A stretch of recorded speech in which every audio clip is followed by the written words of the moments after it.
50대 이후 더 잘 사는 사람들의 특징. 지금 여러분이 50대라면 이제 인생의 절반을 걸어온 셈입니다. 아직 후반전이 남아있죠. 만약 여러분이 지금보다 더 잘 살고 싶다면 이 무기가 필요합니다. 여러분은 살면서 가장 중요한 능력이 무엇이라고 생각하시나요? 저는 선택하는 능력, 결단력이라고 생각합니다. 나는 누구인가? 나는 어떻게 만들어지는가? 이런 생각 한 번쯤 해보셨을 텐데요. 나는 내 주변 사람들에 의해 만들어진다고 합니다. 성공 철학 관련 유명 강사인 짐 론짐라는 우리는 가장 많은 시간을 함께 보내는 5사람의 평균이다 라는 말을 했습니다. 내가 어울리는 사람의 수준이 나 자신을 만든다는 뜻이죠. 당연한 말입니다. 예를 들어 직장 동료들과 어울릴 때 이야기하는 주제도 비슷하지만 사고의 폭도 비슷해지죠. 그러나 제가 만난 소위 성공했다고 하는 훌륭한 분들, 사업가들의 모습은 달랐습니다. 저도 우연한 기회에 그분들과 많은 대화를 나누면서 그분들의 사고와 의식, 열정을 배우게 되었죠. 결국 사람은 만나는 사람에 의해 사고가 만들어지고 중요한 시점에 결정할 힘을 가지게 되죠. 여러 번의 선택은 습관을 만들고 습관은 나의 행동에 영향을 줍니다. 결국 선택이 나 자신을 만든다는 말이죠. 운동을 일주일, 한 달, 1년 지속하면 몸이 점점 바뀌는 것과 마찬가지로 독서도 하면 할수록 나 자신을 변화시킵니다. 인생을 살면서 쉽게 존경할 만한 사람, 훌륭한 사람을 만날 수는 없지만 책으로는 언제 어디서든 만날 수 있으니까요. 따라서 책을 꾸준히 읽으면 나의 생각, 습관, 행동이 바뀝니다. 그리고 준비가 된 자에게는 기회가 찾아옵니다. 더 많이, 더 자주, 더 크게 찾아오죠. 돈을 벌고 내 목표를 이룰 기회가 많아지면 좋은 사람을 만날 일도 많아지죠. 이런 선순환이 인생을 변화시키는 겁니다. 앞서 인생 후반전에 가장 중요한 것이 선택하는 능력, 결단력이라고 말씀드렸죠. 이 능력을 키우는데 가장 좋은 방법이 독서인 이유에 대해 알아보겠습니다. 첫 번째, 독서로 새로운 정보를 얻고 색다른 관점이 생깁니다. 책은 다양한 분야의 지식과 정보를 제공하죠. 덕분에 우리는 여러 책을 접하면서 기존에 가지고 있던 생각을 뛰어넘는 새로운 시각을 갖게 됩니다. 중장년은 대부분 사회생활을 통해 경험을 쌓지만 이게 오히려 독이 될 수 있습니다. 시대에 뒤떨어진 사고를 고수하는 경향이 생길 수 있기 때문이죠.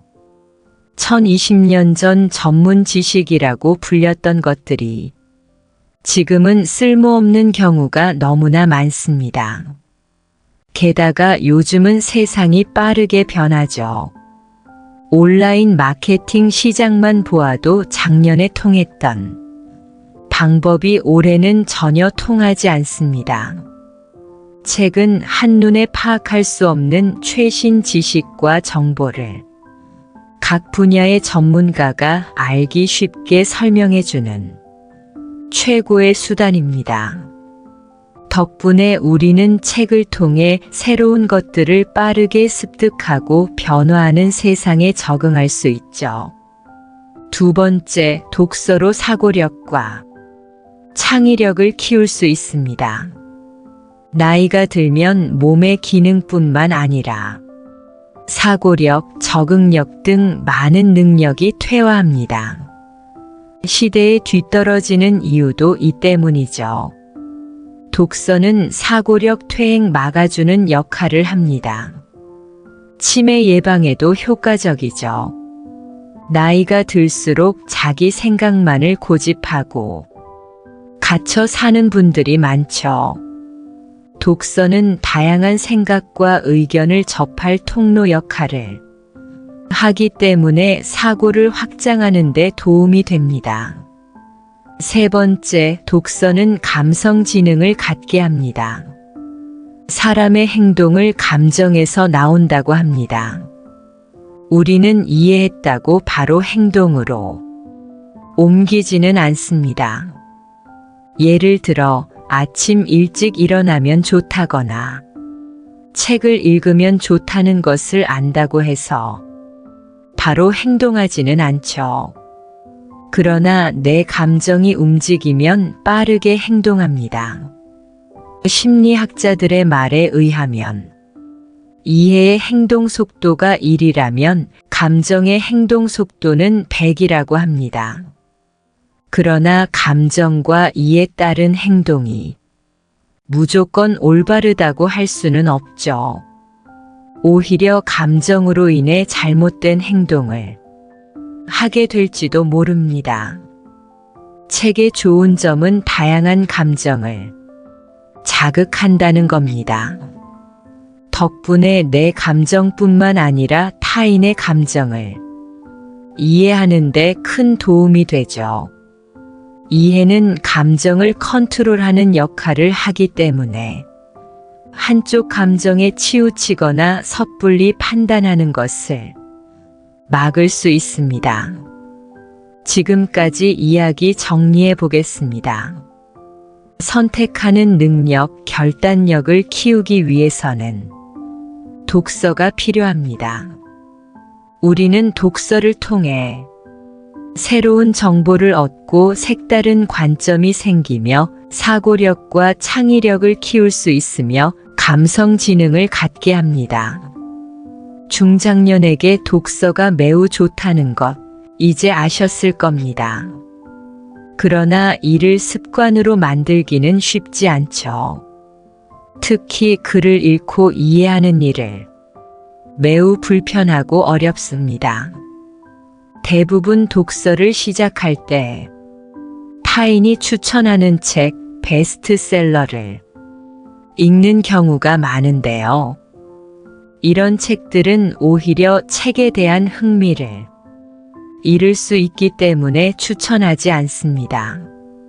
저는 여러분이 가장 관심 있는 분야, 가장 재미있어 하는 분야의 책을 선택하시길 추천합니다. 관심 분야에는 이미 어느 정도 배경 지식, 스키마가 있기 때문에 이해하기 쉽기 때문이죠. 따라서 관심 분야의 책은 훨씬 흥미롭고 술술 읽혀 재미있을 겁니다. 독서를 습관으로 만들기도 훨씬 쉽겠죠. 두 번째로 나만의 독서 환경을 갖추어야 합니다. 기분 좋게 집중해서 책 읽을 수 있는 공간을 만드는 거죠. 이는 독서를 습관으로 만드는데 매우 중요한 요소입니다. 작더라도 집 한 구석이라도 나만의 서재를 만들어 보세요. 그리고 좋은 의자와 책상에 투자하시는 걸 추천합니다. 내가 앉고 싶은 의자와 책상이어야 자주 그 공간에 가게 되고 책을 읽고 싶어지겠죠. 만약 집이 불편하다면 독서가 잘 되는 카페나 도서관에 방문하는 것도 좋은 방법입니다. 또 독서 도구도 중요합니다. 독서에 필요한 도구가 있습니다. 독서 램프, 독서대, 책갈피, 노트와 필기구 등이 있죠. 보기만 해도 기분이 좋아지는 것들로 구비해 놓으면 독서하는 데 도움을 줍니다. 세 번째로 책 읽는 시간을 미리 정해 놓으면 좋습니다. 책은 시간 날 때 읽는 것이 아니라 반드시 시간을 내서 읽어야 합니다. 특히 독서를 습관으로 만들기 위해서는 일정한 시간에 일정한 양을 읽는 것이 중요합니다. 저는 평소보다 한두 시간 정도 일찍 일어나 책을 읽는 것을 추천합니다. 네 번째, 독서 모임에 참여하면 큰 도움이 됩니다. 독서 모임의 장점은 참 많은데요. 먼저 책에 관해 이야기를 나누면서 서로의 생각을 공유할 수 있습니다. 이를 통해 책에 대한 이해를 높일 수 있고 다양한 관점으로 바라볼 수 있게 되죠. 또 독서를 습관으로 들이는 데 도움이 됩니다.